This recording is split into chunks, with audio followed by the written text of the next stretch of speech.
I came here to live in 2007. Now, I had finished in Limavady College in 2006 because I wanted to devote some time to my own work.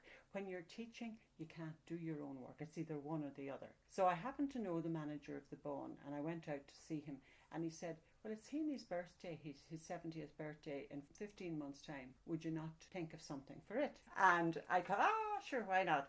And then I was looking through his books of poetry, and in fact there were only 4 books that had 27 to 29 poems in. The rest were maybe 60 to 80 plus. And I thought I wouldn't have a chance of being able to do that many pieces. So I let the guy in the Bun pick a book for me from the 4, and he chose Fieldwork, and that had 27 poems. And I thought, right, that'll be no problem, sure, I'll do that. And so that's what we went with. Then I wrote to Seamus and I asked his permission. But in actual fact, you see, once he publishes, Faber and Faber own his work.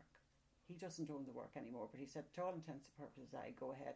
So for his birthday then, on the 2nd of April 2009, I had my pieces ready. They're not in any specific order. In fact, this one is the last one in that particular book. It's called Ugolino.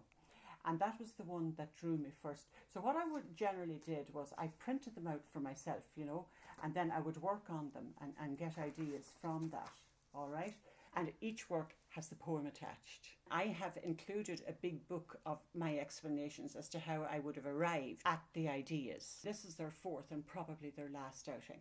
They were in the Verbal Arts the whole summer of 2010. Then they were in Cavan County Museum last autumn. And now they're up in the Linen Hall. And it's great that they're in the Linen Hall because it's their 225th anniversary. And also, Seamus Heaney was the patron. He opened the one for his birthday. That was in Balahi Bun. That particular day was a huge occasion because the village had been collecting for years for this bronze effigy of the digging man. And the school kids all performed, the local schools in the area, they all performed. It was massive, lovely day. Yeah, and he opened that. I had 14 months to research, plan, and make 27 pieces of work. And when you think that 85% of the work is planning, 15% is automatic, you just sit and sew. Then I was researching the next one coming up, but I never knew which poem it was going to be. It just appeared. When he came in the first time, he went and he said, that's Casualty, that's such and such. That. So he picked out 4 immediately that he recognised. This is the last and 27th poem. Yes, High Summer. It was about his son Christopher as a baby. And they'd obviously gone and stayed on a farm in France. And Christopher cried all night, and he kept everybody awake, including the farmer, the farm workers, the lot. And he evidently had long blonde hair, but the people in the area called him La Petite. They thought he was a girl rather than Le Petit, as a boy, right?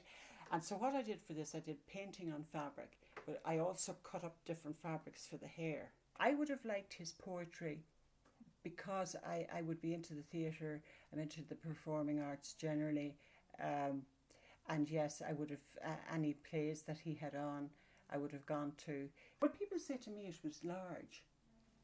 To me it didn't seem as if it was large. Like, I would have maybe done 2 or 3 at a time, taken them to the picture framers in Omagh while the others were coming on. And I was finished a fortnight before the opening.